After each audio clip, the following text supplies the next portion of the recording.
Batata, maman, bandeko, toutes nos excuses parce qu'on a connu un problème technique très sérieux. Fallait tout banda comme d'habitude à 9h30. Il est 10h02, 3 minutes, amis téléspectateurs. Bolimbi Sabiso, vraiment problème technique grâce quand même il y a d'estérité à bas techniciens. On est tout est redevenu à la normale. Encore une fois, toutes nos excuses. Merci. Nengue, vous serez toujours fidèle dans le meilleur championnat du monde. Batato maman bandeko moté, tous à lundi 2 juin 2025, premier numéro de la semaine pour la Canal Presse La Liga, le meilleur championnat du monde. 30 minutes de retard. Et ça faut sauter. On a connu un problème technique très sérieux. Alors, on va mouiller le maillot.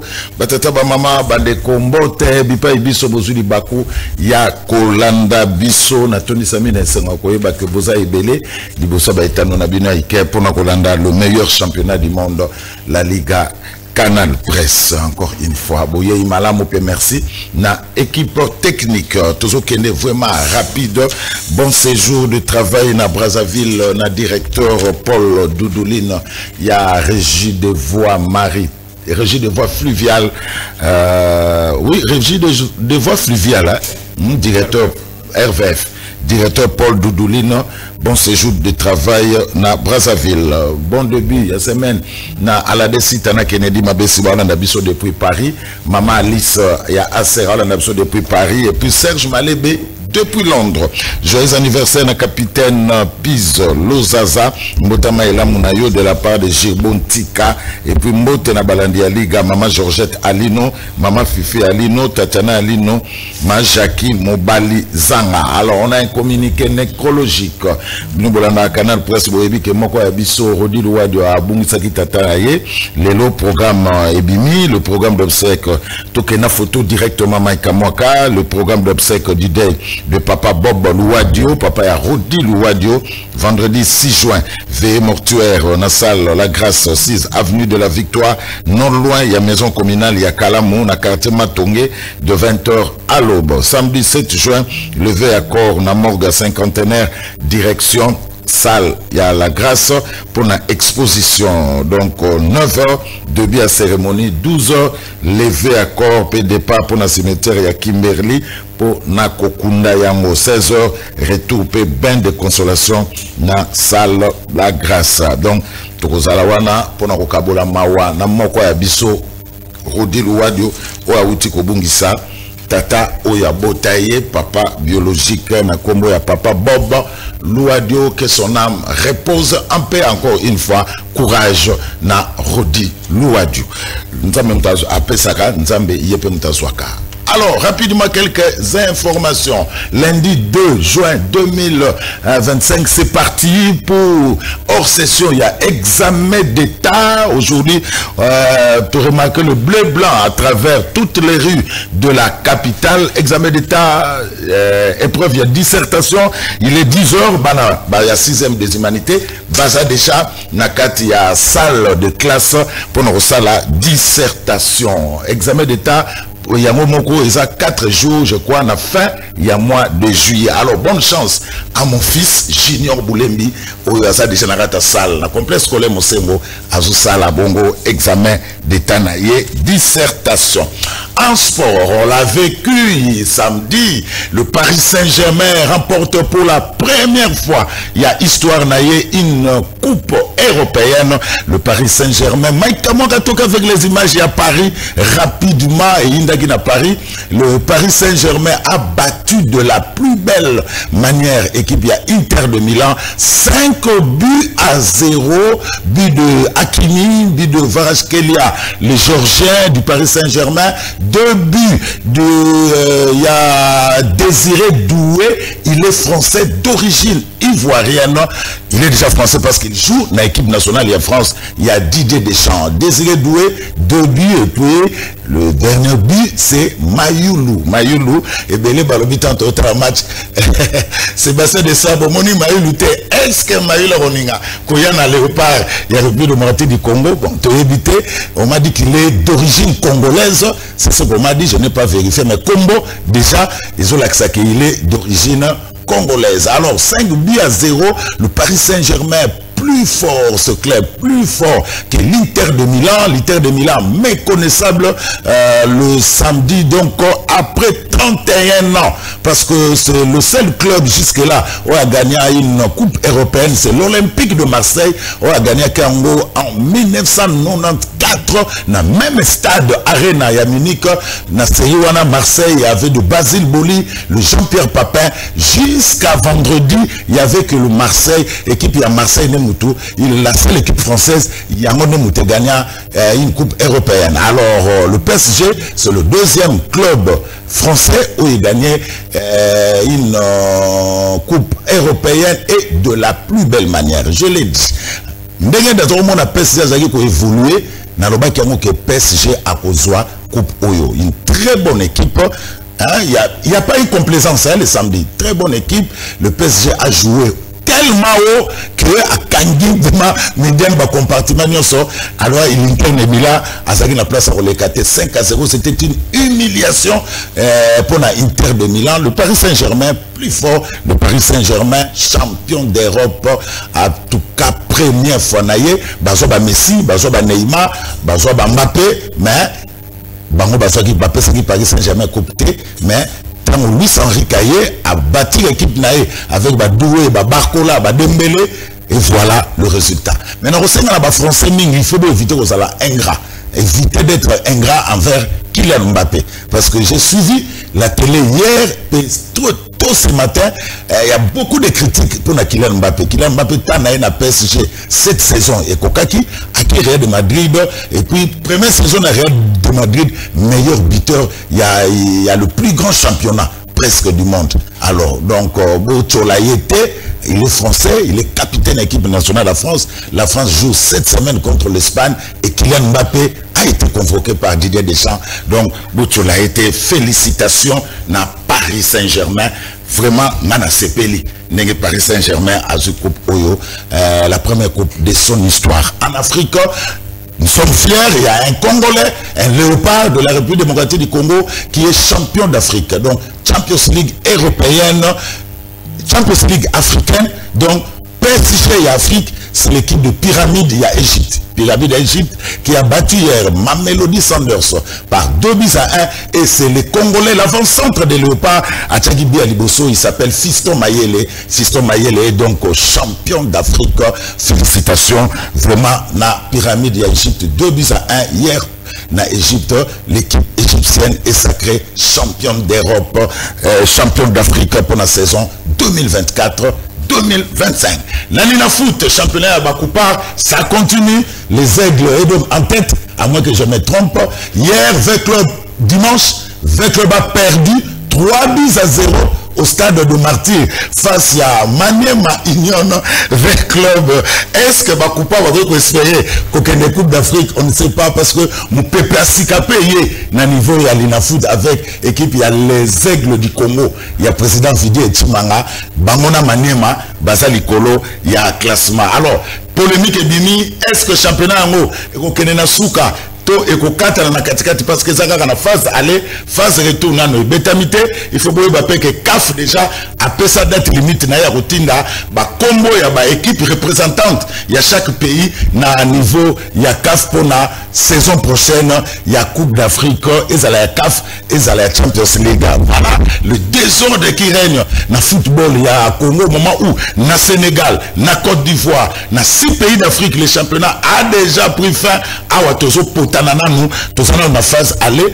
mais oui bah que le 30 juin c'est vraiment championnat nous surtout na RDC il fait cela. Est-ce que le ministre Didier Boudimbo donnera encore une autre une autre prorogation pour le championnat et continuer? On ne sait pas si date est coquille le 30 juin bakati championnat. Est-ce que les 3 premiers baronde ba Coupe d'Afrique tout éviter? Voilà les désordres qui règnent dans le football congolais. Alors, en attendant, il faut qu'on dise que le foot commence à moins ampleur, mais il n'y a personne au stade. Le stade est toujours vide. Vraiment, ils ont mis pour le football, il y a la République démocratique du Congo. Voilà quelques informations autour de Natongo Yalelo. Alors, maintenant, Mike, j'aurais une image. Maintenant, nous avons un souka parce qu'on a commencé en retard. Hein, Mike? Nous aurons un souka, sinon ça va casser l'élan. Il y a émission. On commence l'émission avec un revenant qui est rentré au pays. Bon retour au pays. Danouke Fula, Mwana Kitambo. Oui, Mbote Nikozulu, Mbote na Bakongomani Baso, Sika Bazali Kolanda Biso, Mbote Pina Bandeko Tuzana Bango na plateau, pour partager na Bango Makanisi. Et dans le Barana Lobi, les seuls et l'unique journaliste on Zambalanda Garabaj. Nikozulu, félicitations à Moussalo Zakosala, même si vous allez Banda et Mboka. Tu sens que Bazakotala.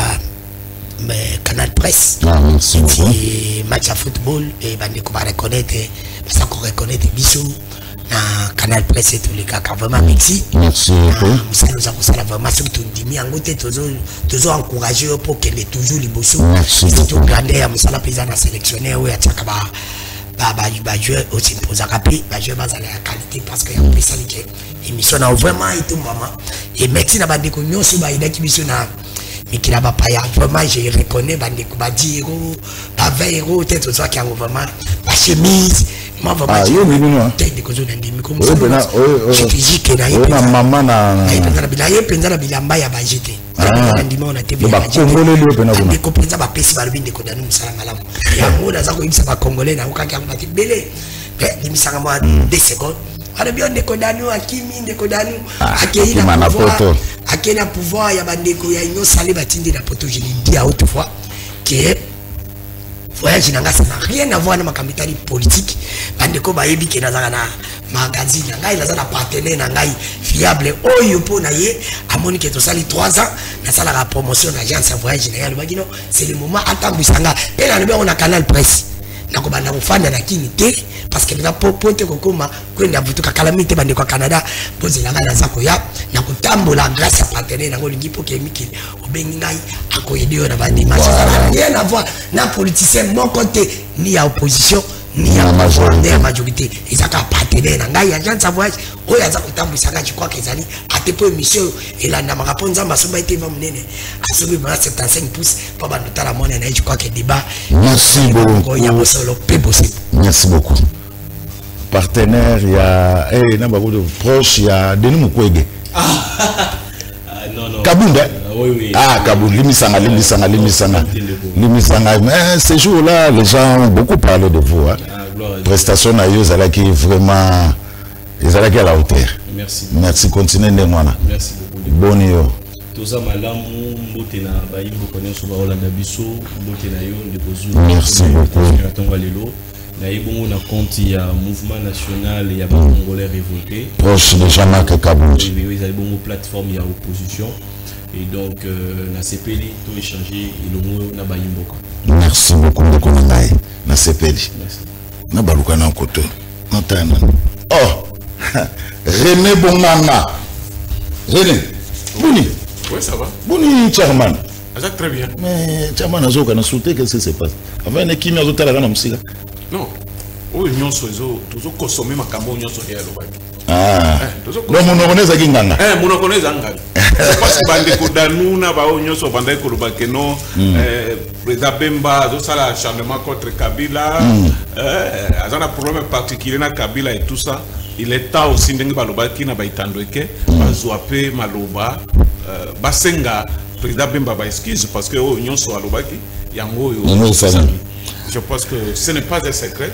Biso tozala qui surpris, tozala ka sur na Bemba. Benga ka ezali prophète politique. Pour aya na politique pour constater. Alors que au Nyoso ezoleka ezali Kabila mutaza à la base. Badanu ba organiser ka ba plateau non. Acharnement contre Boye, a un problème particulier, tout ça. Où sommes-nous aujourd'hui? C'est ça le problème. La cité. Ouais, ok. Bisoto Ibaki, MB3, Ezali, Kabila. Ça même est Maloba. Pourquoi on a fait ces deux éléments? À la veille, il y a une élection en 2018. Nous avons un bon pour ce sujet du jour. Ok. Merci bien. Problème, il est dans la Transco. Non, le problème est dans la Transco, sauf que le comité Moko Ezalaki à Kala. Le ministère tutelle à Tindaka, délégation à audit. Accueilli, sali audit, retenir un grief grave dans le comité de gestion. Je pense que l'Ouganda qui même va incendie et Salaka, Zika et tout ça. Et à la fin du compte, le ministère tutelle a eu rapport à audit, a tenu à disposition, il y a conseil d'administration. Tant que le conseil d'administration va virouana, va retirer confiance dans le comité de gestion, peut proposer na tutelle que a suspendre bango pour traduire bango la justice. Et le ministère tutelle a salaki dengue conseil d'administration et sengaki. Mais fort malheureusement, bandekwana liba kende, bazira basamba, s'occuper bazali ba innocent, bakozonga na musala na bango. Mais curieusement, bazo monter ba montage, on m'apprend même que bino bozalaki piraté. Oui. Pour l'exercice de bande passante. Oui, bozalaki piraté, que non, information moko boye, document moko utaki na présidence, balobi ke bazongi sa muta suspendaki ezalaki ministère tutelle. Yene muta kozwa rapport apesi na présidence, et présidence est à disposition. Et présidence est tinda ka ba courrier te. So que lobe nommé DG, ba kotanga ordonnance en na télévision. Et kozalate et puis écoleka na RTNC. Comment ce genre-là bazo zoua ou pirater canal kin ko loba bilonga bonaboy. Je pense que Batope Bayebi, Bato Bazali en tête et en manipulation, mais ce n'est pas dit. Merci beaucoup. Ce qui est important, c'est que Basamba va laver honneur na bango sur le mot Makambo yo audit le baki ezali lokuta. Donc ce n'est pas. Merci beaucoup. En passant, clin d'œil na le directeur général ad intérim à Transco, Mwana Barumbu Sylvestre Bilambo, qui a un travail de titan na niveau ya Transco, DG, noté peut continuer Moussala. Suisse, il a fait tous 4e invité, il vient à peine de rentrer, donc surtout pendant l'émission 9h30, à Nazalana, 50 minutes de retard. Heureusement, a dit qu'il y a un problème technique. Joël, Nabandinayo, Kabila consulte. Pour quel objectif et en tant que qui? Merci beaucoup de Kozulu. D'abord, on a rappelé Bissonio parce que la moni parfois tout comme ignorer Kabila 5 minutes. Oui, Kabila Zali Bongo, un ancien président, les lois à sénateur à vie, et puis Azali leader d'opinion, mais aussi leader politique. Alors, la casquette Nyosoana déjà, ils ont maîtrisé la posture Oyo à Kokiko Sangi Sabato pour Ayo Kapé à vie na bango, n'est-ce pas? Parce que la gestion d'une crise des Ali Bongo, gestion où il y a une implication à ma communauté, il y a une communauté à ma maman. Parce qu'elle m'a dit que Kinshasa, c'est une communauté politique, il y a une communauté à ma maman, ma communauté religieuse, ainsi de suite. Ça, c'est la première des choses. Mais maintenant, question au Italie objectif naïe, Ngai étant donné que Nazala jamais porte-parole de Kabila. En tant qu'analyste politique. Oui, ça veut dire que Nazo réussit à déceler en mobilité. Pourquoi? Parce que Soki Kabila, Lilo Azala qui n'a pas bonne relation avec Kinshasa, tu crois qu'il faut supposer qu'à l'issue de la consultation, on peut partager bon rapport na Kinshasa. Mais Lelo, tu sais très bien que Kabila a une bonne relation avec Kinshasa. c'est maintenant là que la analyse d'Angaï Kabila les démarches et des démarches dangereuses contre la République, dans la mesure où nous avons un chef de l'État à Kinshasa et nous avons un ancien chef de l'État basé à Goma qui est une zone sous occupation et qui entreprend des démarches que même Kinshasa ne maîtrise pas. Tout à la bongo, Nicolo et Zalikoya, Torozala plus élément quant à la démarche de Joseph Kabila, parce que dans mon Mboka Moïndo, Zangiwa Saki membre du gouvernement, a éclairé biso que Kabila Azali na souci à Kendeti na Katanga et pas yowa pinde konae Fifi Masuka Azali et pas yowa pinde konae Kiaboula Azali ba collaborateur na ya PPRD oyo ba ko fongolela peut-être porte pour que ba occuper Katanga mais ngai na ko continuer na supposition té tous là les jours qui viennent mais pour l'instant en tant que Congolais je vois simplement un ancien chef de l'État oyo azo entreprendre ba démarche ya koyoka. Peut-être que Nasuka na Yangope a reconsulté moi Namboka Félix Tshisekedi, peut-être a reconsulté Kaboula, hein? Moi ils ont Augustin Kaboula, peut-être a Royambaye Augustin Kabouya, voilà. Yoka ironie. A Royambaye pour a consulter. Donc voilà moi Namboka Ndekosulu. Merci. René Bomana, une démarche dangereuse pour la République d'ici Joël. Merci beaucoup. 5 minutes. Na kozongela po lobaki to lobayango na tokei maloba voilà. Na ko répéter makambo na lobaki awa keza la badanu na bande ko nyonso. Il est temps passenga président ya MLC Pierre Bemba Baiskis. Parce que ba bongisa ki ba plateau partout pour na ko qualifier que azana haine viscérale contre Joseph Kabila. Ba bandai ko benga que azali ko sala acharnement. Alors question to kutuna na ngeni.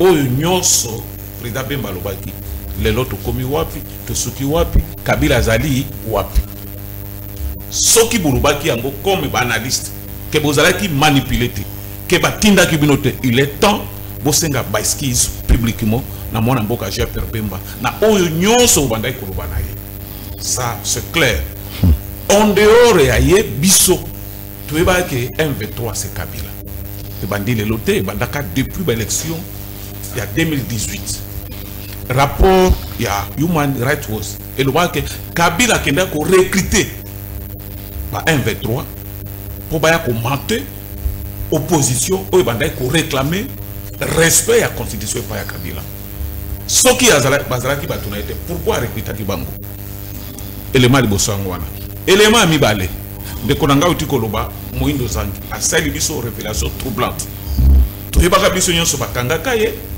condamné à 3 ans. Infraction nini oya salaka parce que alobaka que mokonzi ya M23 na FARDC à cette époque ezalaka Kabila. Nous comprenons. Révélation pe mususu pona bato ba ebite et salemi na Kenya. Actuel président à Kenya depuis début à Bitumba ayebaki que le vrai patron ya M23 c'était Kabila. Donc aujourd'hui, Moutako soit peut-être c'était où analyste politique a dédouané Kabila que non, Azali Kosala Boye, parce que ancien chef de l'État, parce que Bonabono, Kabila Azali considéré comme un rebelle. Là, c'est connu de tous. Donc répondre à la question, il considère en tant que qui? État que rebelle, chef rebelle. Pourquoi? Médiation, facilitation, nyonso ezalaka mandaté. Cause à la facilitateur ou médiateur, ezalaka ofandi omi s'auto-proclamé. Ezalaka organisation moko bouye, ba sali ba pesi responsabilité wana. Pour ne peut pas rappeler yo sali malelo, et sali makana kala, to yebi ba konjo, to yebi ba katumire masire. Voir même ceux qui te lobi même église catholique, bazana manda, oyo France moko ba congolais ba pesi bango. Mais il y a ceux qui bazoro ba ke ancien et comment mi wa pikeno ancien chef de l'État, sénateur à vie, à Kende, au sein de la constitution. Mandat nini, ba pesa qui est. Et puis ba pesa qui est mandat wana nanani. Donc au Kende, to analyser te, Congo est allé dans danger. Kabila c'est quelqu'un qui n'a pas na biso pour accomplir une mission moko boy. O ba Rwanda ba pesa qui est. Et Lelo a échoué à Zongi. selon yo mission des années. Mission yango plat A ezali bayati bazwa Congo ba coloniser biso ndenge azaki na ba Rwanda. Plat B na ye ezali que non soki ba échouer kokoma awa bazwa espace soit le fond de nyonso ba diriger. Je pense que Holanda qui maloba ya gouverneur oyo ba tiena Goma. Discours na devant ba itera mo aloba kinini. Aloba ki CNDP ba échouaki. Bato ba bundaki liboso ba échouaki, mais cette fois-ci to que échoué parce que tozana garantie. Garantie na bango ezali nani Kabila o afani na bango comme ndeko na bango et puis à rassurer ba itera mo keno cette fois-ci ba kolonga wana te. C'est clair. Donc sur tozana plateau yo, nous avons deux côtés. Ou vous allez patriote, vous allez congolais. Ou tu es avec le Rwanda, tu es avec Kabila. C'est clair. Donc quelqu'un ne peut pas venir ici à ça l'analyse moko et ça n'a pas ambiguïté. Kabila a été considéré comme rebelle. Kabila a été considéré AFC. Kabila a été considéré M23. Donc ça qu'on condamne Kabila, vous allez na kaya ennemi. Ba Congolais ba yeba. Banani tozana bango, banani tozana bango te parce que ceux qui tozaboé, tozokutana au nom de la démocratie, to camoufler babiloko wana, là c'est dangereux. Oko surtout kaka wa tieli au poison kufi. Il faut trouver ba motona nous pour ba yebi des autres patriotes.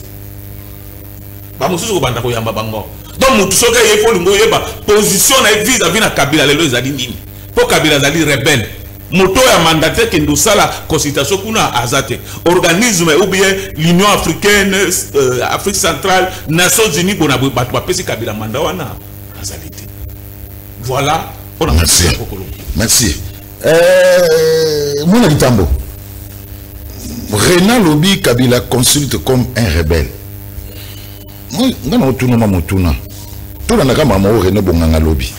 Est-ce que c'est normal qu'un ancien chef d'État, pour ça dit 18 ans, à la tête Yambo Kamone, le RDC, qui dirigeait pendant 18 ans, les lots ont consulté Nagoma comme un rebelle.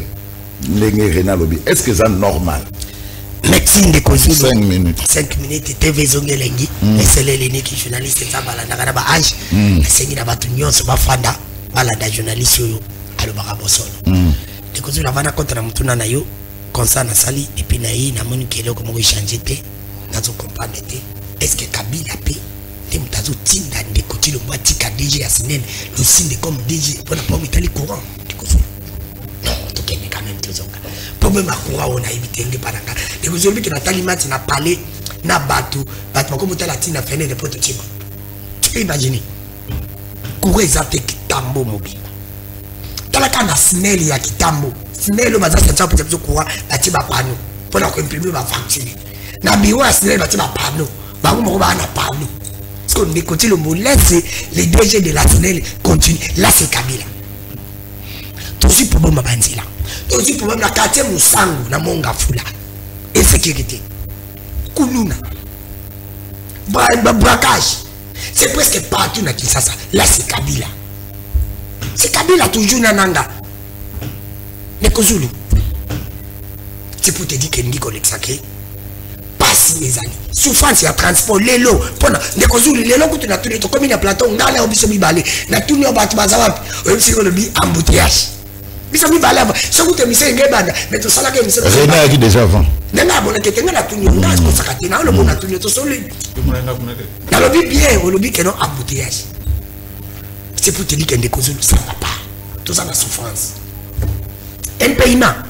Parce que l'économie va ça la sécurité ma mamba parce que souffre il la pouvoir barreni c'est Kabila membre de la société privée c'est Kabila toujours c'est pour te dire que tout le monde a biloko wana tout tika bavanti les causes de la kei on des amamba peuple faut biso le bela mingi peuple la zone na makabotali na zako le bango de korena chité ni le moko mais na lingina fongola batuma ba analyse ba fongola ba mutu bayuka ce qui réellement Kabila za rebelle nanga bana mbonga muke pour Félix Ndao gérer Congo a dit capacité à gérer et ma communicateur et ma journaliste à soudoyer bango pour balobelaï. Alors ceux qui me décotent le mot a la capacité à gérer journaliste et tel congomani monsieur pour soudoyer bango décotent ba bok ma cap akabakate. Alors aïe beluka alukate. C'est pour te dire bango ba exception balobi guerre est à Moulakana média. C'est pour te dire qu'il faut pas ça média. Bah ça média côté là bas, bah tu vas le bien. Pourquoi ça fait ma jeunesse c'est monsieur. Azindam bamba baba pousse les sous. 35 ça a pris nango ba pousse ba rejoindre. Ils ont un problème. C'est pour te dire que ne connaît pas le quoi. Deuxième élément. Il faut côté bâtiment à la côté à opposition, bah ça là que bah tout est ça qui va mon que bah réunir bah ça. Ce bichon c'est comme le blaga à Tilombo. Alors ça les a expliqué. Bati ka bâtiment analyser. Netinga. Basombinga. Dans le Béla Kabila, je m'en fous. Mais quand le Béla Kisekedi dit jamais, parce que j'ai mal le pays, je ne ferai jamais. Pour le Béla Fabom Samboka. Kisekedi a fait la poto. N'a la outil poto, ma comme la monnaie à poto. Et donc, on peut se la scène à Congo. Eh, Azamouté, Mamabi. Les Kozulu, Kabila consulte. Tout le monde est corrélé, monsieur Mora, il a bien, on lobby. Mission, il y a Isaïe, il est corrélé, monsieur Zali. Oh, il y a. Rwandais Batindi Kabila. Mais Kabila a été président pendant 18 ans. Ce qui est réellement que Rwandais Batindi Kabila c'est Rwandais. Tu continues à combattre masse à Kagame. Kendaki ayaki na Kagame to yamaki na tapi wingi ko. Tilelo ata parler ba Kabila ngwa bota ba massa Kabila na Rwanda.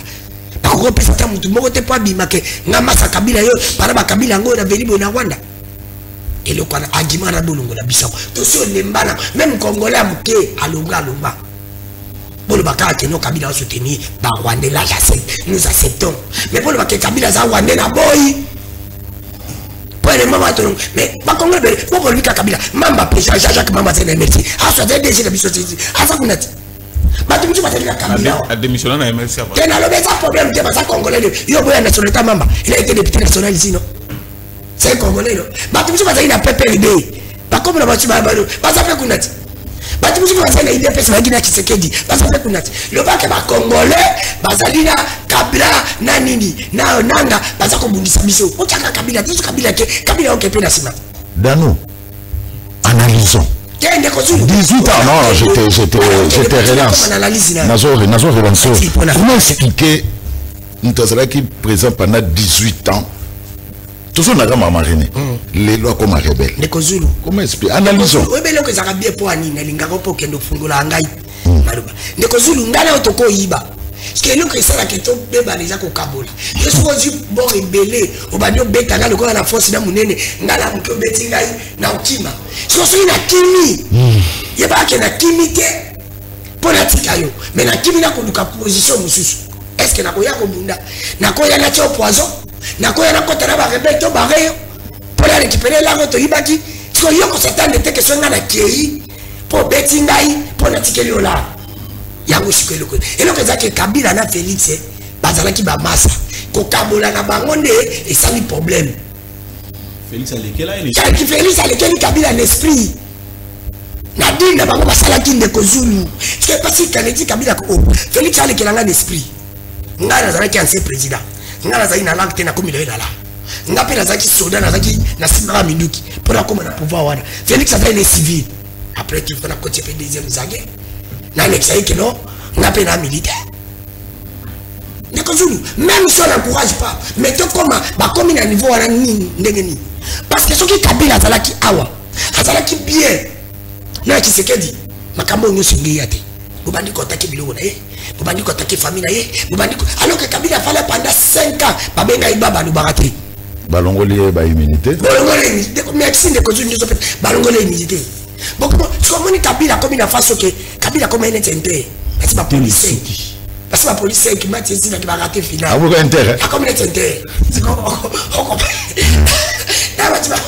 c'est qui m'a dit 5 minutes c'est comme ça ah na beta na kata mbab na beta na kata dembele abuka la paix tout ça c'est peut-être Kabila comme un niveau que qui se queda sakani na ngati na suka na bon ngala pesa yi pour bon moi tu vas Kabila tali amoni patu za série les Congolais contenu ngato za mtele ici toi tu n'étais pas là makambo ngala no bako kota ko tuté tika mtako kota ngo c'est pas kota ngo yoko kota qu'est-ce qui n'était pas mais c'est vous arrêter c'est pas ton débat zalaka ba ebisa biso Kabila bande ko tala mona ki merci amona ki entité amona ki ensemble té amona ki décider que ako pesa de pesa Kabila zakali ana kitirina kilo apesi bango ce que comprendre apesa batu ndeko zulu batu bakomosaka nesti na ngai ce que mabe akabila ezakaka bato bazokufa ya bandeko ya Tshisekedi te ya bato ya IDPS te ya misusu bakongole bandeko na biso bandeko ngano bakufa ba innocent mpona dilo IDPS esalaki na kayele PPRD dilo eza IDPS na PPRD eza dilo bakoza IDPS na PPRD pour elle basala dilo Rena Kota kutu te na ngite Rena Kota atika Simanto asubi makambo na bango Simanto so akoki to permettre ye abenga kabuya on peut mettre pour la toute première fois avec un kabouya à un élément par le bénéfice pour dire parce que c'est inadmissible de cause mais maintenant je vais citer ici en disant et là on me très capital le bas cité on a dit garçon mon qu'on a eu ma communauté il y a eu des personnes ça qu'on va l'oublier de Cotilombo aux grand frère nangai avec un pasteur sauf que changer constitution té au taquet Kabila l'oubli à quoi attaquer de Cotilombo la discussion le pasteur Gilit pasteur Gilit n'a pas ce mot pasteur Gilit papa équipe beta match en moté au tchaba bibélé so lingi ongi ke baye bayo lubaka yakana liga débat c'est pour te dire biso mais c'est pas taloba c'est pas tazo muye bayo yakana ça biso te que yokana gardien au tchaba bibélé bike oza communicateur ngala za na bobote la seule belo mo de kuzu c'est pour te dire que Kabila jamais akoya sur le pouvoir pour mandat na ngeni ko changer kon alobi que no Kabila aloba ko yataka take ndipo Kabila ya sur le pouvoir ba changer constitution on change de constitution pas changer de constitution parce que nous ne pas changer de constitution pour attaquer des constitutions à changer de constitution Kabila attaqué des constitutions frère congolais a koya président en 2028 à attaquer Tilombo parce que Tilombo a mal géré Bado Sabara Bado Sabara détourné merci beaucoup merci beaucoup attaquer la gestion merci beaucoup j'ai fini na kolbelo komoko na komisa ndiko timu na biso komoni Kabila rebondi so komoni Kabila zime mkuanza kupita Goma ya kusa so komoni ba congolais msiba koma bintanza kwa Kabila ansonga ndiko timu botala simazonga moto tu mal gérer le pays merci le seul moyen kokai ko limu sa Kabila ezaka ko gérer malamu ki malamu na sincérité na honnêteté batu nyoso ba merci Kabila on prend Simanto Autokoma Simanto Mbote batu na mingi ne bona ngazulu batu mingi na ba ko de batu na Congo de mingi na peuple congolais na biso na tongo lelo merci Simanto pendenge to na tongo akotla makamamboka voilà ba para makamamboka to lo sima kamonini babi fungola micro voilà fungola fina voilà ezokana toke ezokana loba ba yokai c'est le makamamboka to la nini lisusu to ande Congo za biso nyonso eza Mamarte eza Fachite eza Kabila te eza Congo ya biso nyonso tout héritage wa kobatikela biso opozenga mutuna par rapport ya Kabila posé opposant question te merci na teni hein ozo rappeler nga que terminé les deux alors Joël alobi lokomoko fatia lekelaki Kabila en esprit ozo raisonner oui, il est vrai. Fatia Lekela Kabila un esprit. Parce que dans le discours, il y a Kabila a soulevé un point. N'a pas encore bango salaka, n'a na ibiangote yo ibiangote. Avec un esprit, tout panza parlement, tout ça va député naïe, tout ça les visage de kango tout ça kango déjà. Donc Kabila comme on a kilo na tika sikoyo neti nani soso a sopaina mai. Moi, je ça autrement. On a posé la question. Le rôle interne de Milan. Parce que Nandima quitté que Motoyo a cause de la bongote. Nandima quitté que Makamusolaka et cause de la bongote. Parce que nous avons comme on a qui est aux ans Kabila, ils ont qui est aux ans FC Cash, même à Taban de la République, nous même Moutoutel. Pour notifier la Kabila économie, à notifier Moutouba. Bani ça pas baba qui pendant 2 ans. Pourquoi? Parce que Israël qui n'a pas FCC cash. Nous avons dirigé ensemble. C'était ça l'accord. Nous avons dirigé ensemble. Kabila comme on a qui non, qu'on dirige ensemble, on a il y a battu sur le Panzi. Il est sous bon côté. En tant qu'ex-président de la République, a dirigé pendant plus de 16 ans. Donc à mon était mandé comme une souka. So comme une souka, on a besoin de discours de 45 minutes pour la colobaquer tout installer paix na est. Na discours na de Makamboyo. Na 12 points à lobby. À lobby paix na ko installer est et zone na kati ya moka. Kabila place azakuna na ko regretter sur acteur politique tout azona neti blague neti lipanangu bat azakuna azarwande voilà on appelle ça les tambourineurs ça so tango lo biki azarwande est-ce que makamba ko ba Kabila azarwande to yiki yango lelo iso elote ba net dans la position Kabila c'était rwandais est-ce que bozo ça biso rappel ou bien zamo ya sika ezango akalati comme Kabila comme qui Kabila c'est rwandais. Or, à la place, c'est qualifié Moutouana, où tu es bien rwandais, rebelle, mais tu n'as jamais kotikala, kotara comme non, non, il n'a rien, il n'a rien. Et ça, message, il faut le panayer. Parce que Kabila Zania Matin, il y a eu Vandana, et ça se consultait par toi, Nate. Makamouza, qui est derrière Kabila? Qu'est-ce qui se cache derrière Yanini, il y a consultation? En tant que stratège. Makamou Kabila Zorba Elo Oyo. John Numbi a parlé ça il y a 2 ans passés. Tous on a le wenge, ah, or, quand John Numbi avait parlé, discours de John Numbi, il fallait qu'on travaille sur le discours de John Numbi. Qu'est-ce qui va venir avant? Il faut qu'on anticipe les choses. Il dit comment et par quel mécanisme. C'est par là où on devait commencer à travailler. Dis-moi l'intelligence, qu'est-ce qui va se passer après? Des santé à Kabila Nagoma, ils ont des santé à Zoni Kunazalaka. C'est la première fois à Zonine Nanda qu'on a eu comme officiellement, ils ont officieuse. Mais le problème qu'il y a pour le moment, c'est d'abord la cohésion nationale. La paix à Congo, écoutez les États-Unis, parce que jamais un Américain qu'on soit, Marine Zomoko, Aya Koufana Congo pour le Congo. Never. Ba unité ba na biso awa eza ba samu ka kala oyo ba za kutu na impacter na mbo na bango ba indi bango awa ba ko sa intervention attention ba kofi donc pays on ne perdre eloko mon côté. Vous ne trouverez jamais Poutine a eu idée de l'Italie à qui ne déplace qui ne combattre non non non ceux qui au sein de la RDC tous en a bon mon côté donc monde à Libanda et copé ça peut être à mon côté parce que ce sont des traîtres batouanes Bazoé Bissayo je t'aime mais les qui a dit je ne t'aime pas. Mais qu'est-ce qu'il faut faire? C'est passer par Kosola. On a toujours dit le dialogue est une vertu cardinale. Qu'est-ce qui empêche au pouvoir de la République na Kabila wana bakutana messieurs tala o ezanga mamboka bote ko mabapika ta est il y a ça en tout cas na comprendre yo lekela kangai tala ezaboe to kana po kimeko ta na est donc parce que Kabila a mis bimisi poise au premier plan de négociation ma de elo ko la ngwana parce que Kabila ko sa mo côté derrière Kabila wana izana ba omolonga président Moussa Baza Simanaye ba so que nous ça net moi négociation aux autres consulter batu pour écouter na sobo sorola. Vous comprenez à peu près? Parce que vous ne trouverez jamais Kabila za n'importe qui te a dirigé mo pendant 16 ans. Donc makambo ça wana ayebi de A à Z bisco sala. À la place à quoi attaquer oyo, il faut qu'on réfléchisse, qu'on démantèle qu'est-ce qui va se passer après makambo. Mais Simanto, il faut qu'on soit nini. Ah, opposé mutuna. Congo oyo est dans la guerre à tout moment. Et ce qu'on a nini na dialogue te. Na dialogue. Kabila oyo dans la guerre est partout. Dialogue c'est ça guerre. Benga ba champion ba ni boya to sangana to tselo kimi na mboka oyo. Kimi ko takati.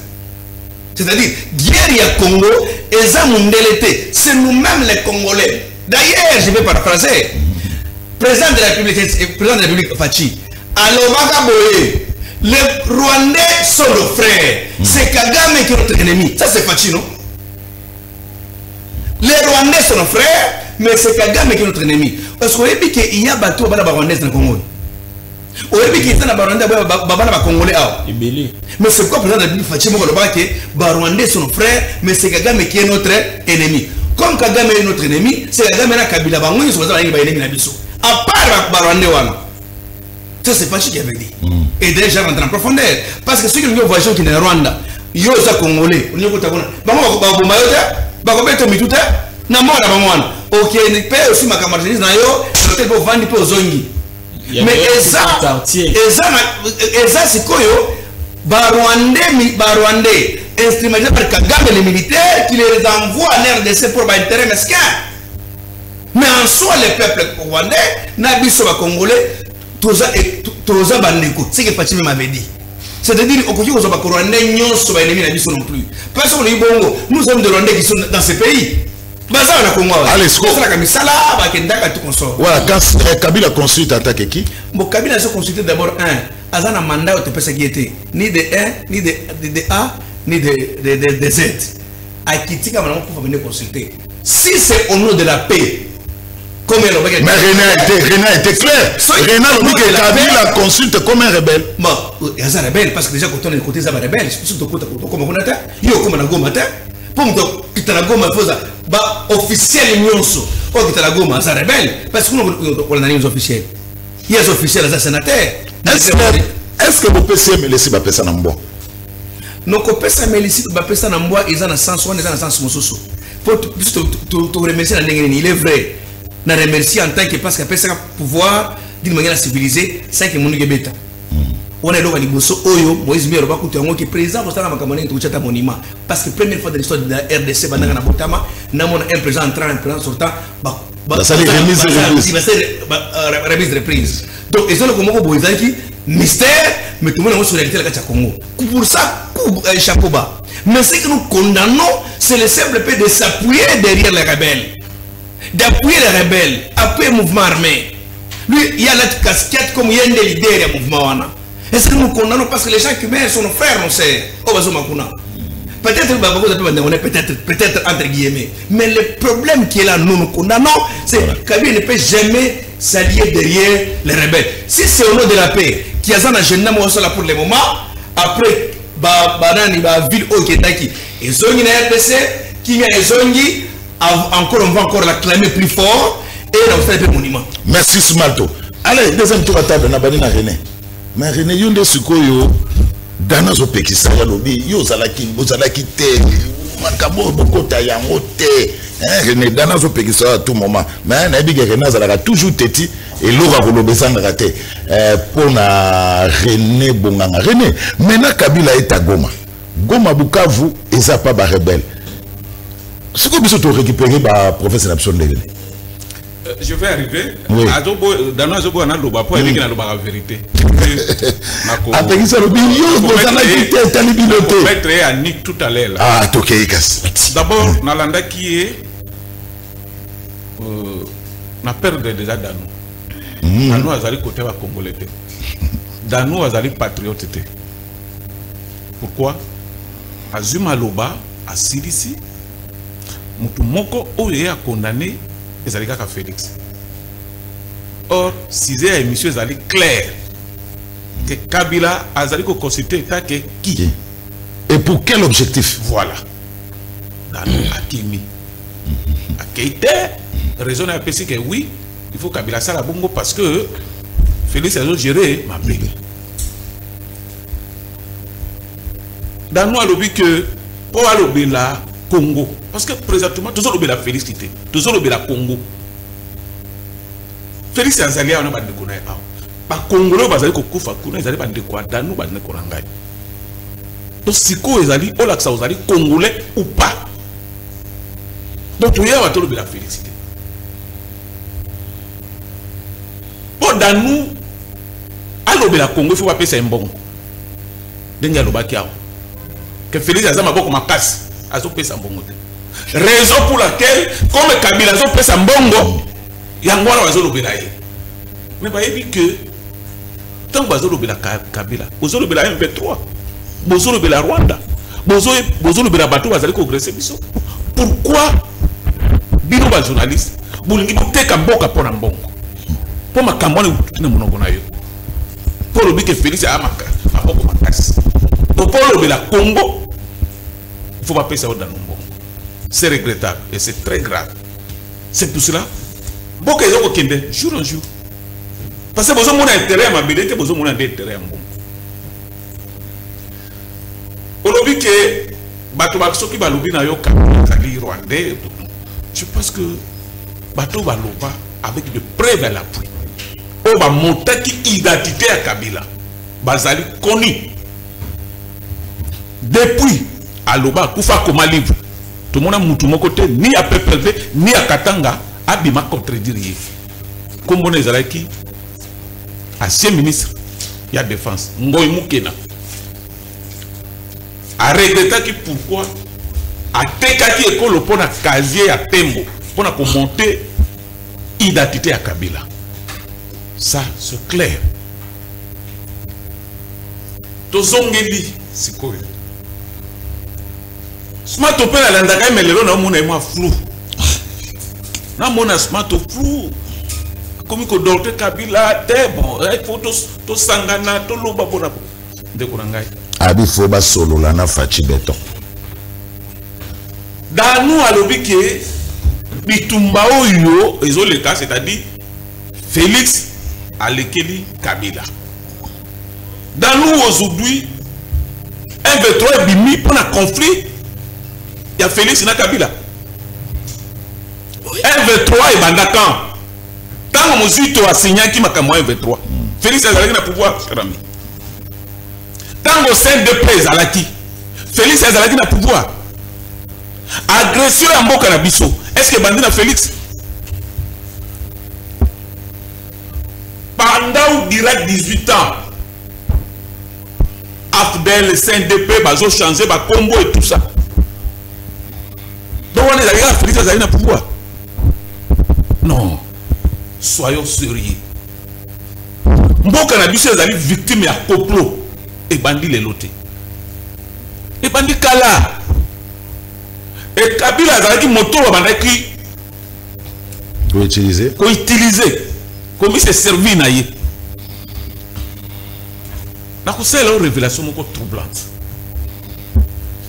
bitumba nyonso ezalaki na est ba généraux oyo bazalaki kosala exploit avant ça l'exploit il faut kanga téléphone pour Kabila benga ete et résultat ezalaki soka sala exploit wana si Kabila bomi oyebi circonstance liwa ya général Bauma pourquoi tango abandaki ko avancer ayebeke Kabila ko benga ya Pétis akanga téléphone au finish babomaki oyebi circonstance liwa ya Mamadou Ndala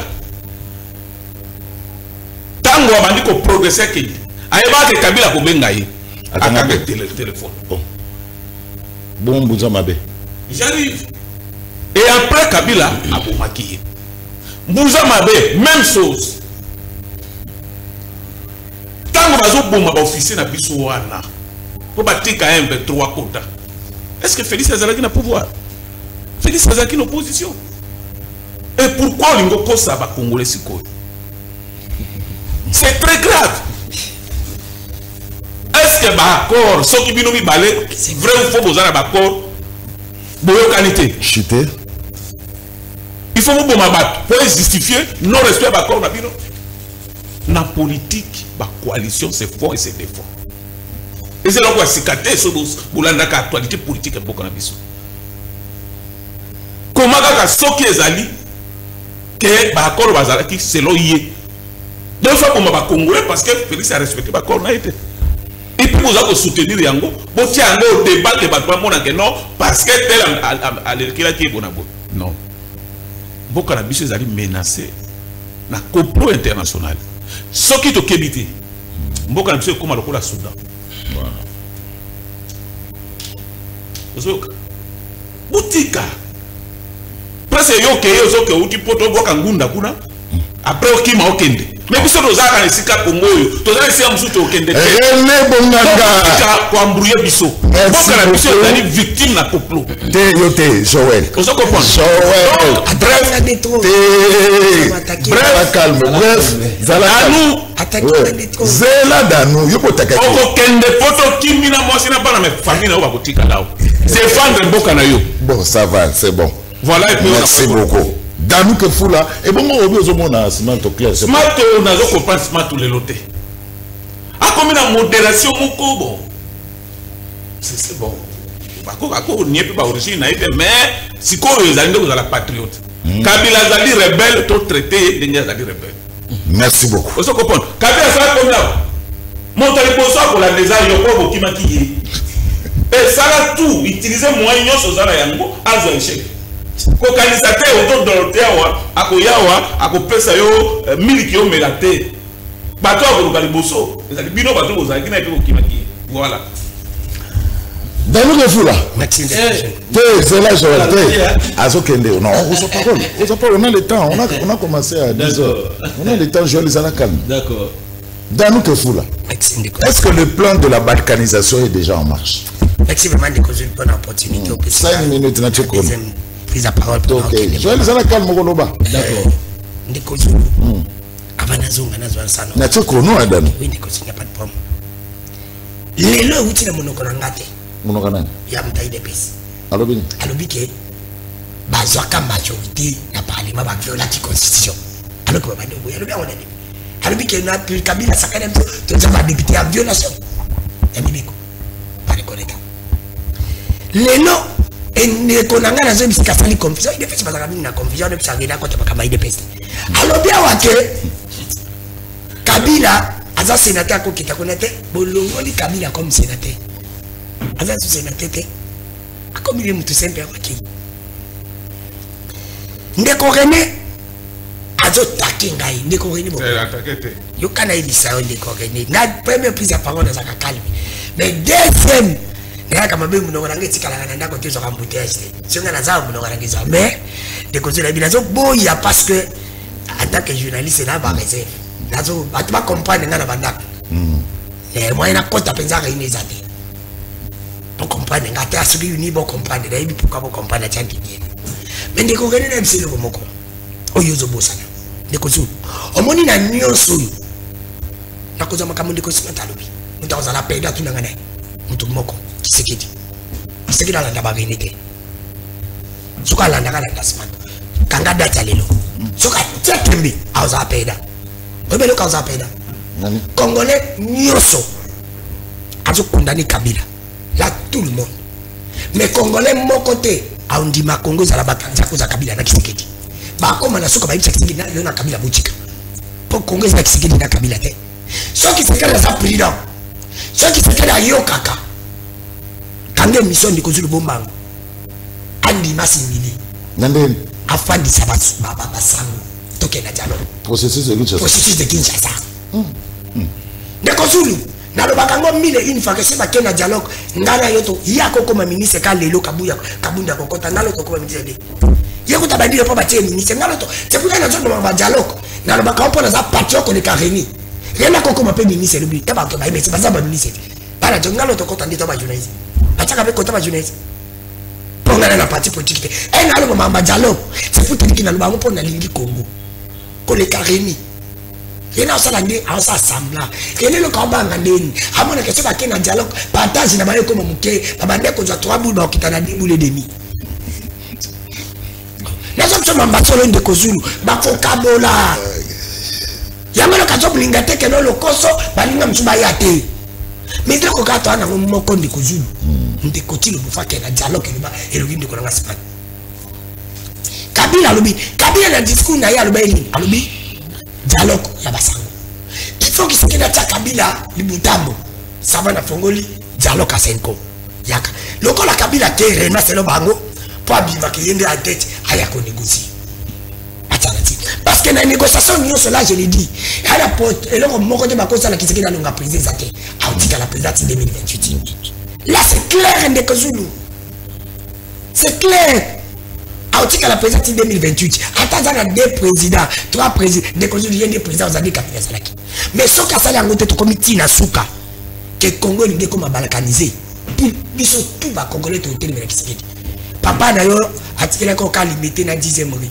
atikela ko Congo te lungwa Congo ko za balkanisé te pourquoi na zone bango de kozulu place na bi balkanisation place na bi que na zone place de kunanga simatal communauté internationale na bango de kozulu oyebi ki ba kemera doa obi pousser ces États-Unis dans le monde ce que balubi ke botiana si de kozulu M23 tiana si Kagame a longa basuda na la prêter M23 banda balobaki ti lelo asuka hapo de kozulu o comprendre te ke bato bazo babiso ba minerai nyonso na bandela ko ba loko oyo Kagame azo yiba na nanga ezo tula bakomi na wenza ba minerai ko tozina Congo tozo teka wenza bitula boya ko soma to kitisi prix poto jongo na prix na nona muibi bana ba soma tata gani ou ba même américain wana o ba ko sandiko Chilombo c'est pour te dire que Ndeko Chilombo a joué pe la stratégie ya ko sa ngomona mindele barakanja so ba ki lopi e ko miranga ite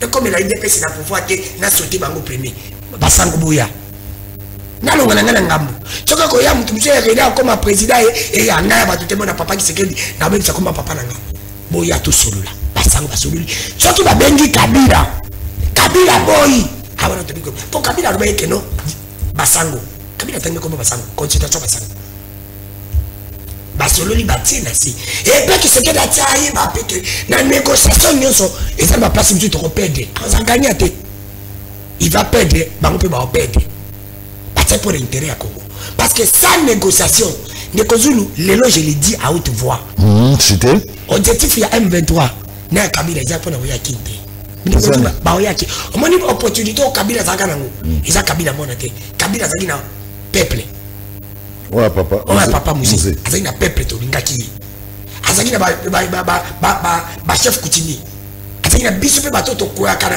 na bato bakufa azali na bato basambelaka tout le monde mais lelo pouvoir ils a divisé bato musu ba pour Kisekedi baso ba pour Kabila peuple musu ba lingi Kabila peuple musu ba lingi Kisekedi c'est pour te dire Kabila ana pouvoir nyo sauter azali loko ni na osa soki na zui tozo ka este na kaka côté moko pas pour na négocier na rapport de force et Kisekedi ba na mi bari to ba ka bunagana lelo de biso koma bunagana za maboka bana to na bikoma to na Bukavu to la lika to comme na kamba les gens de na yoki ezanga mutu de makolo peuple moko na parce que souffrance ya lelo ndeto mona ba découvrir misaka na bandako et ça parce que biso bo population ba congolais ta population moko naïve to zazoba parce que ndeto zalaka très sévère et pas Kabila c'est tout ça très sévère pas Kisekedi nous c'est comme mais population comme comprendre Kisekedi a congolais arata et puis ça ita ça non tout ça sévère et pas Kabila tout ça peut très sévère et pas Kisekedi que tu cherches mal népotisme tribalisme clientélisme oyozo sala et l'équipe a ça battu chose il y a quand on qui c'est que dans zone nasi mais le peuple moko ya buzoba azana makamba distraction yewana à contre makamba italiété ya onde bunyo so qui c'est que accompagne peuple ya onde kozu ngana oyi bisabo oui chité avec ta permission pour atteindre kozu naza ko bango poliment de kotilo mu alanda ba politicien pe bako kosayi alanda nani alanda papa na yi alanda Congo ezali ndi ba pesa ki pouvoir mobimba il passe à le président mutu mobimba soki alandi bango Kabila oya kinité objectif à Kabila ba kabola Congo on ninga ba kabola Congo pepa obaye Kisekedi na bito lembi okende Kisekedi olongwa ba biso pe to kolinga te Congo ka merci ya wana bité et biso tout to kolinga te to baté à cause na bino mbale mais comme système la Bible était baba wela mona on comprend Kabila ngane ba comme la système na niveau wana ya wela pepa baté bino mbale bokende Kabila le cas président pas sous président Kabila comme qu'est-ce qu'on a Kabila c'est Kisekedi mutambo a sous président mais Kabila union sur la Congo 18 ans au pouvoir donc Kisekedi pas union sur président donc Kisekedi pas union sur la 6 ans ya ko fan akoti kapete azali na nini ya na mandat mais ça fait pour me demander ko sur nteka mboka te bon nteka mboka pe na ko bate pour la lipe mboka pe na tikila ngate esani akota lola te merci Dan Smalto babozo jouer na sa paire de pied au moni ndeko Zulu ce n'est plus Smalto qu'on a connu. On moni ndeko Zulu mboki za mabe mboki za zotama na babeki ozo comprendre akomona discours ya ndenge nini biloko ezuleka na Congo ngana kangi yango na chest ozo comprendre donc makambo zo na kati ya Congo ba guerre oyo tout moi j'ai appris ça na chest on a réfléchir comme nani stratège de la République des places diplôme de Tozo na chest ils ont des stratèges auditeurs de la République c'est biloko oyo taki la nyonso comment ça va se passer ndeko nanga bande ozelanga ina banda kofinga nyama mbesi moko boye de tels discours ça n'apporte à rien étant donné que et les chefs de l'État et nous cherchons la paix na Congo ndeko bosonga êtes-vous pour le processus à Kinshasa ce qui est à porter paix tout ça pour qu'on processus parce que pour le moment tous a besoin tout cela pour qui me coûte en est. Mon frère qui parle aujourd'hui, non, Nani, Smalto, moi je lui dis ceci, je répète encore, là que Kabila pose, nous tous Congolais, nous condamnons ça. Je répète encore des autres mais si toi, ils en ont été. C'est-à-dire les actes posés par l'individu Kabila, déjà je n'ai pas le programme de Kabila. Je lui ai encore répété. Kabila Rwandais tout depuis très longtemps avant d'être au pouvoir. Donc je n'ai pas commencé à même chose qu'on parlait encore, même dans le plateau. Il y a offert.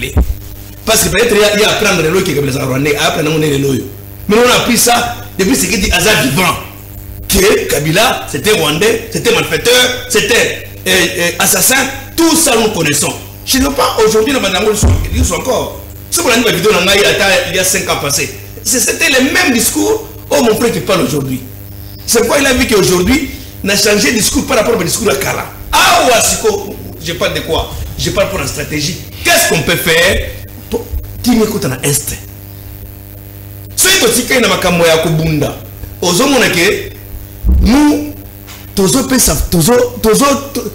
fatites, qu'est-ce qui se passe là-bas? Et ça, dialogue de Fatia Tamboli, Awa, Baba, la diplomatie. Et ça, dialogue de. C'est ça la question qu'on doit se poser si nous voulons vraiment aider la République. Il a répondu sur la diplomatie. Il n'a pas dans l'Est. Qui me dans l'Est? Et si aujourd'hui on va dire non, non, il n'y a pas de problème, et il faut pas Bunda. Les militaires qui sont là sont les stratèges aussi. On a répété encore les sous-sous. C'est Kabila, il faut qu'on ait un malade. Bilan Kabila, ça dans l'Est. Ne prenons pas ça à la légère. Si vous avez une distraction, que pour Batouana, ce qu'il fait, si on ne fait pas pour attention pour ça, si il y a une stratégie organisée, parce que Nanga le Bakuta Wake, Bazana Batuna Bango Tina Kabila pour la République, Bazana informateur Bango à tous les niveaux, ils ont dit ça. Les cabinets d'État est infiltrés, les gouvernements infiltrés, les parlements infiltrés. Tous ces gens-là que vous voyez là, ils ont travaillé avec Kabila. Les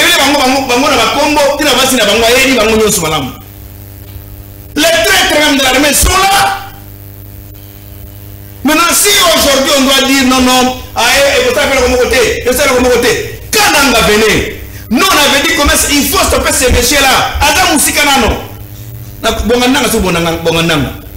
J'étais le premier à dire ici. Le moment est arrivé de faire des stratégies anticipant pour que ces messieurs ne puissent pas arriver aux provinces.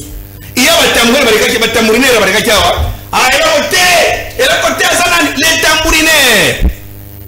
Et aujourd'hui, nous avons besoin parti mounene de que nous avons dans la Kabila. Ceux qui étaient depuis très longtemps que nous avons mais le chef de l'État l'a fait déjà dit. Alors, mais il n'y avait pas de preuves. C'est pourquoi tu as vu l'humanité parce qu'il n'y avait pas de preuves. Les preuves que Massigoyo. Quand on a des preuves, on attaque et on tire les marteaux. Donc, le problème qui se pose aujourd'hui, je répète encore. Oui, chité. Les Congo, problème, il y a Congo Oyo. C'est nous les Congolais qui vont terminer ces problèmes. Si Tosali est quoi, on appelle ça confiance dans Mundele. Tosali Mundele est confiant depuis très longtemps. À celle où on va Mundele jamais, never. A dit qu'on a 60% dans le Congo. Rien. Nous avons fait 20%, après nous paquet de biscuits, il y a un paquet de diamants. Qu'est-ce qu'il faut faire maintenant pour le moment? C'est anticiper les choses à Konobaké. Ce que Kabila est en train de faire, qu'il y a un service. Et se réfléchir déjà en avance. Qu'est-ce qui va se passer après le bloc?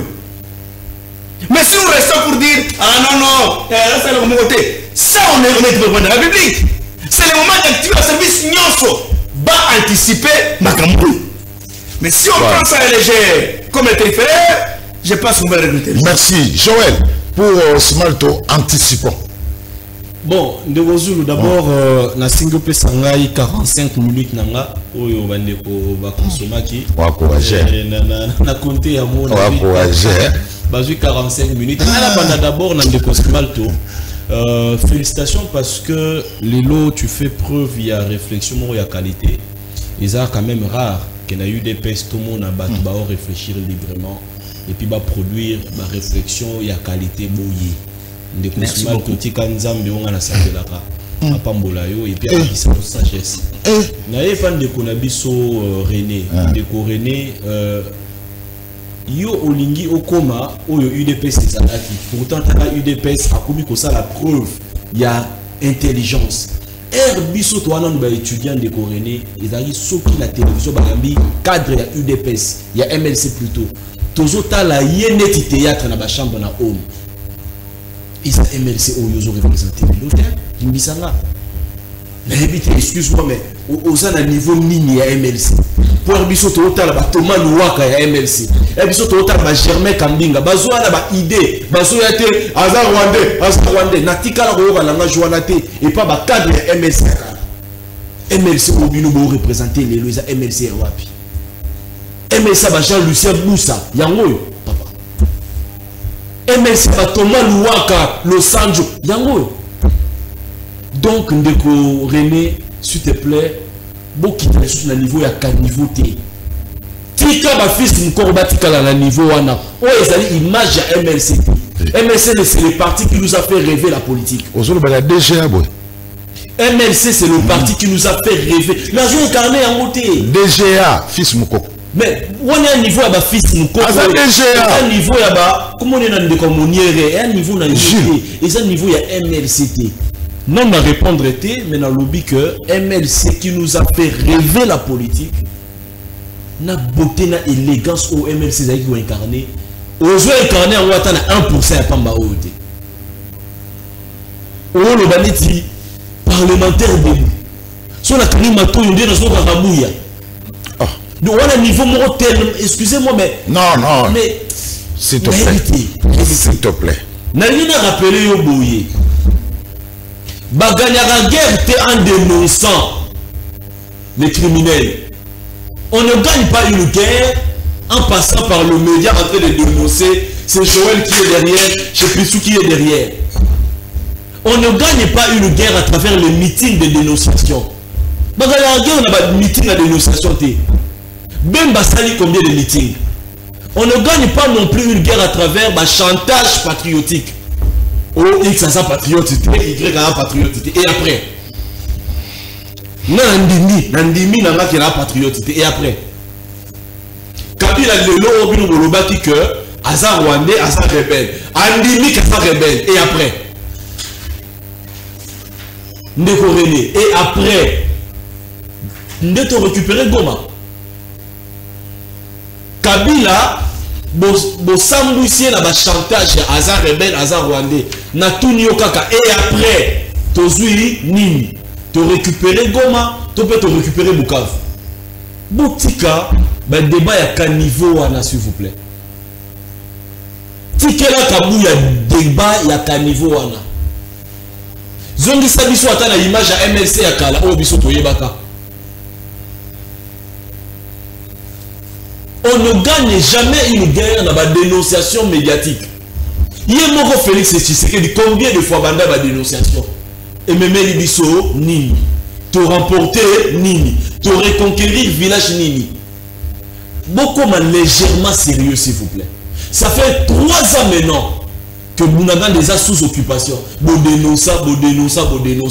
Totika dit que récupérer Bounagan à terre. Les noms on a pensé à la dénonciation médiatique wana les sous-soutés.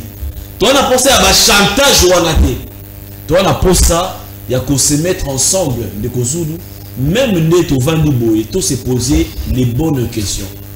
Que pouvons-nous faire pour que tu récupères Goma, tu récupères Bukavu? Banda yoyaki awa, ou enoka anaba, ba chantage non patriotique, X a patriotique, son moni Moutou.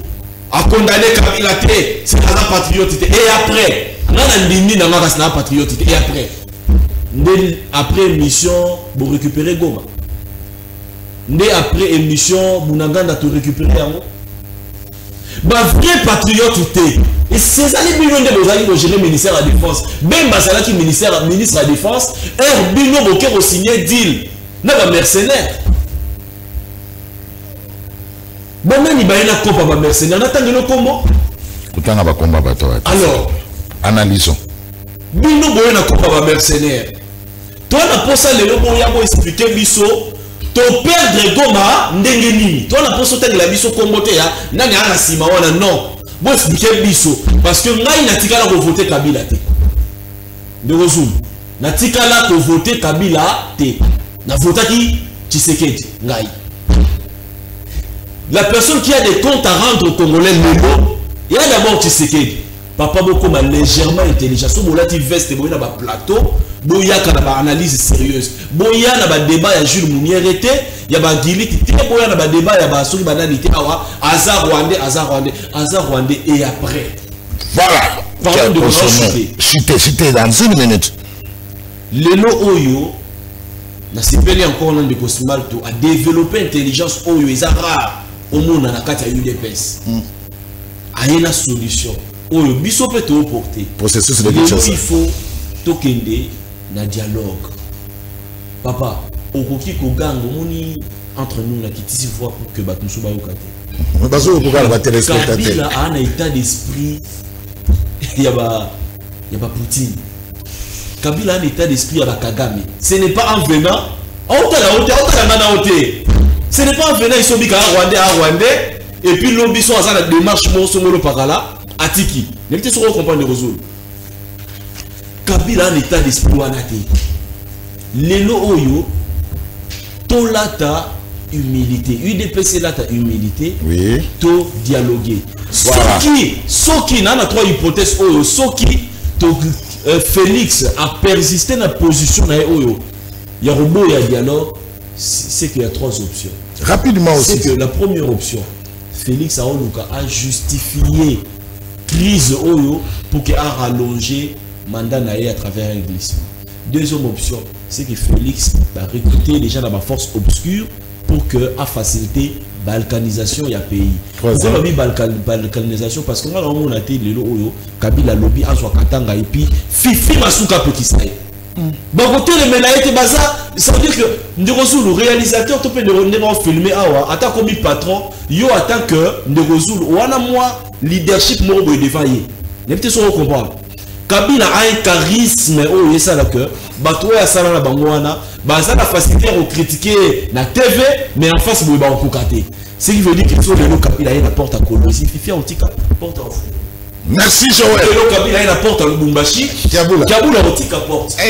Alors, sagesse de lobby que Lelo Oyo, oui, Ndeko Tshisekedi, ceux qui a sali élément au Américain a utilisé pour la balkanisation du pays, a priorisé dialogue. Merci. C'est quoi? Merci. Allez, on va terminer l'émission, mais il faut.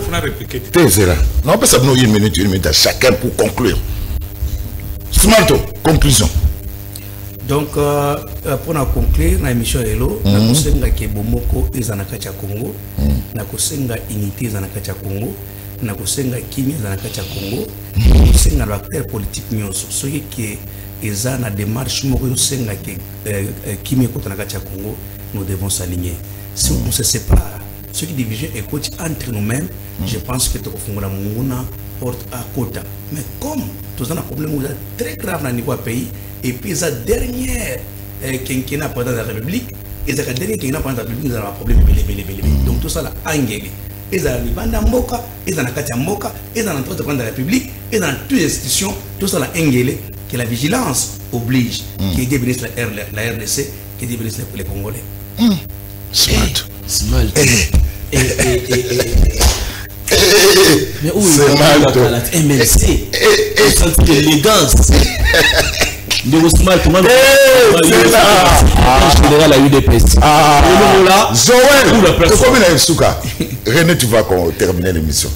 Une minute conclusion. Bon, on a conclu parce que René a ba fausseté belé na moi une minute on a ça na Pesimbote d'abord na coach na biso ya Bensenga isu lelo prochainement na soit temps et belé pour expliquer ba hypothèse ou to développer. Te lobaga na aux approches à Kabundi. Lobaga oye oleki na commercial au solo li aux émissions mobile. Voilà. Alors parce que au moni Ndegozulu il faut tout accuser Félix de haute trahison. Oh. Oh. Parce que moi je ne peux pas comprendre que Félix Azala autant hostile dans le processus de Kinshasa. D'autant plus que il est conscient, à l'information, il est conscient que sur le terrain, il a un gars qui peut l'aider, il a gagné guerre. Toi, la armée, tu as la révélation, la révélation, gouverneur militaire à Salaki Lobby. À Lobby, soldat Bazolia, 15 jours sur 30. Gouverneur militaire. À Lobby, que ma femme veuve, la terrain.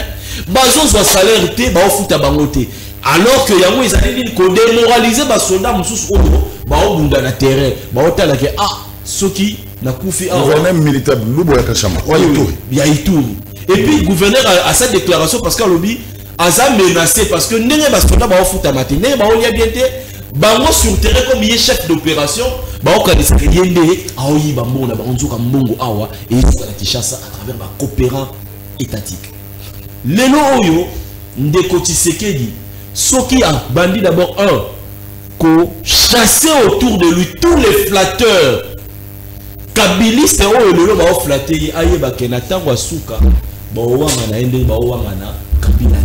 Merci Joël. Lelo na Congo toi na ba politicien te toi bon na ba coopérant d'état au balandara et pas iwa pima ezotola attendre ko bemba soki lelo Kabila memeli cop que comme vice-président en Salanini à Ondima. S'il te plaît, merci beaucoup. Alors papa pour aussi lisa merci décorer conseil lata ML Sakala pesa elendia ML sobiso to zaka rolima kokoma neti bato UDPS ya sanzete MLC to yebi yango un parti oyo et connaître ma grande figure na émission de kotolota là bato MLC neti théâtre mais yo ba qualité à analyse oyo so produire lelo. Merci beaucoup Joël. Jules Mouniere. Merci beaucoup. Alors merci, on va lire le message et puis René va conclure.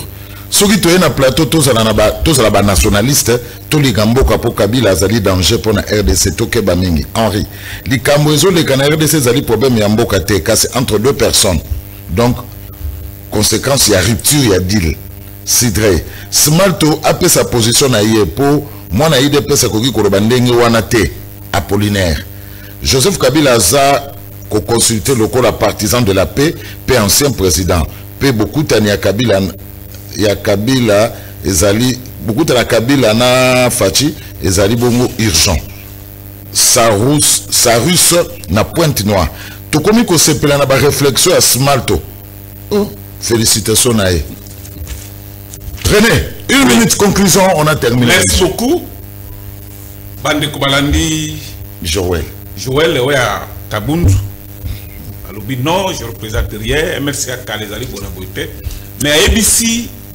ba Kinois ou ba Congolais et l'on connaît on a lobby et rabaisser ngai na lobby que Kabila zali Rwandais ba Congolais ba yebi na kosi be na lobby vrai il fallait le ba que kosi il be lobby vrai débat caniveau non Joël tant lobby bango ba vana guinéen s'il te plaît na lobby que responsable il y a rébellion wana ezali Kabila la preuve est là il est là-bas na kosi be na lobby vrai alors ce qui a qualifié que débat à caniveau.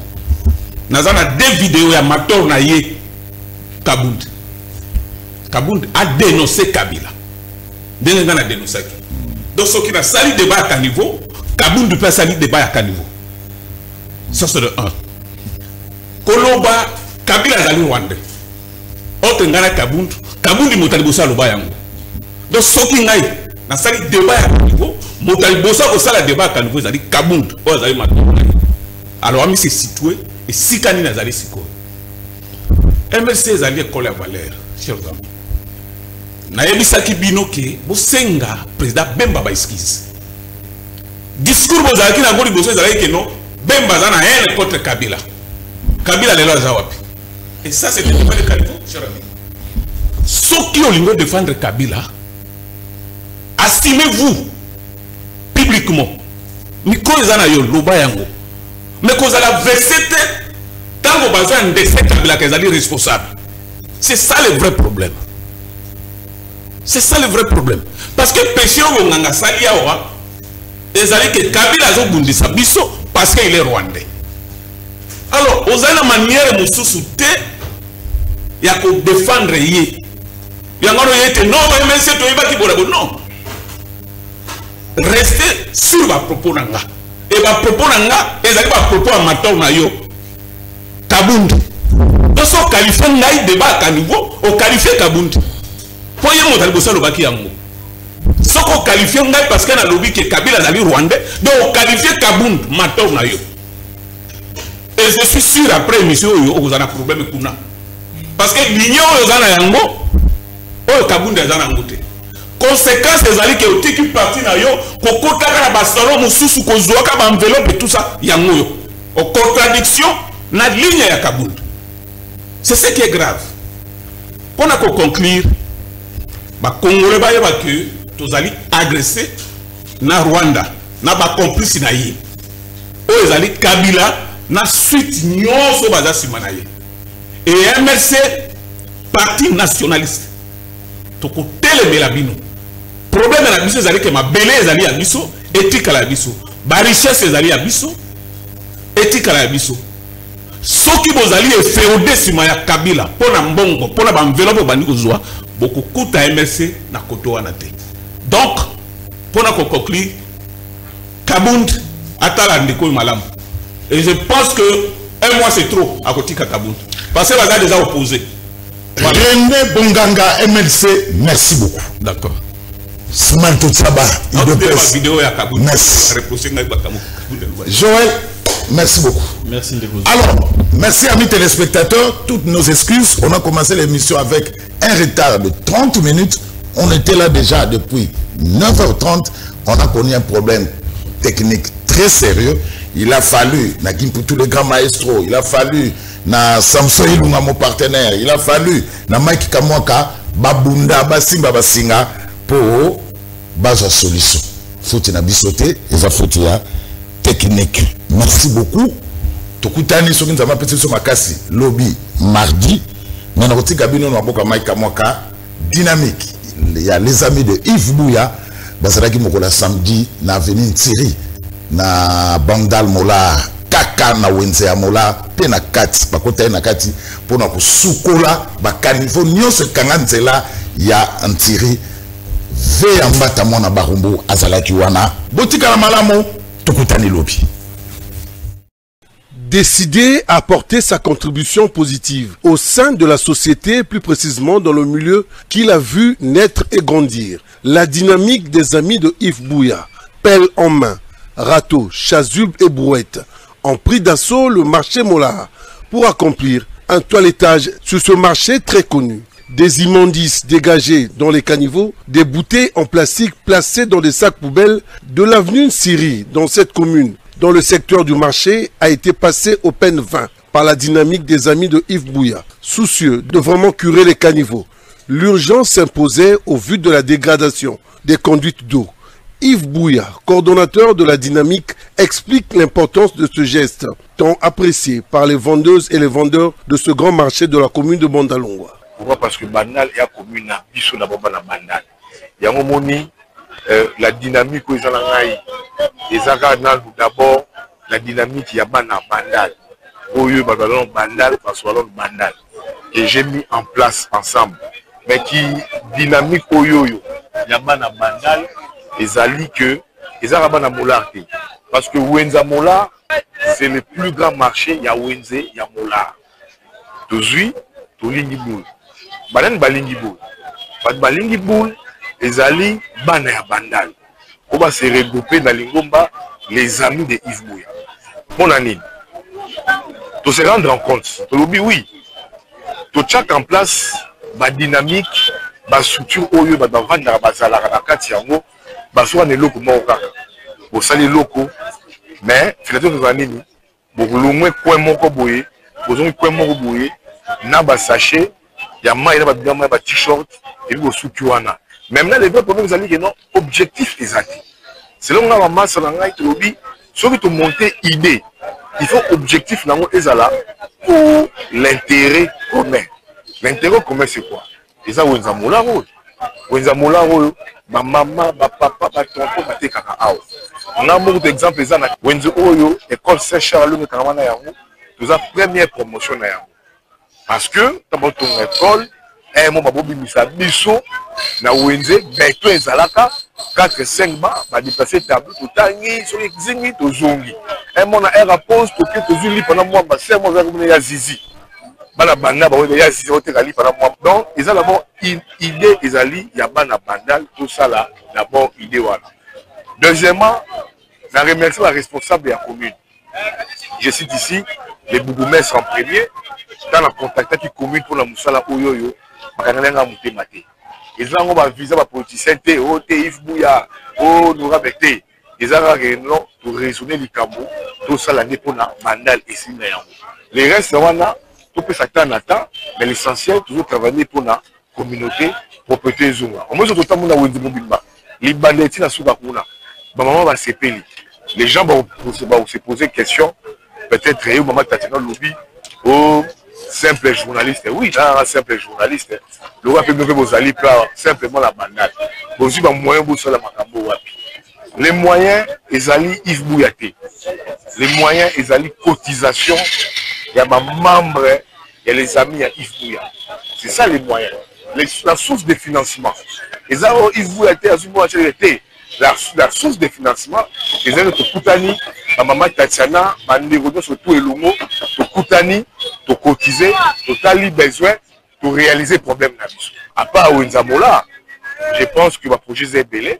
Ma jour est allé pour participer, pour couvrir l'action tout au mener, ils appellent pour l'intérêt à. Il faut rappeler qu'après le débouchage des caniveaux, l'évacuation des immondices est déjà prévue. Pendant quelques jours, la dynamique des amis Yves Bouya tient à apporter un plus au sein de la communauté, en étant très pratique et non par des débats stériles.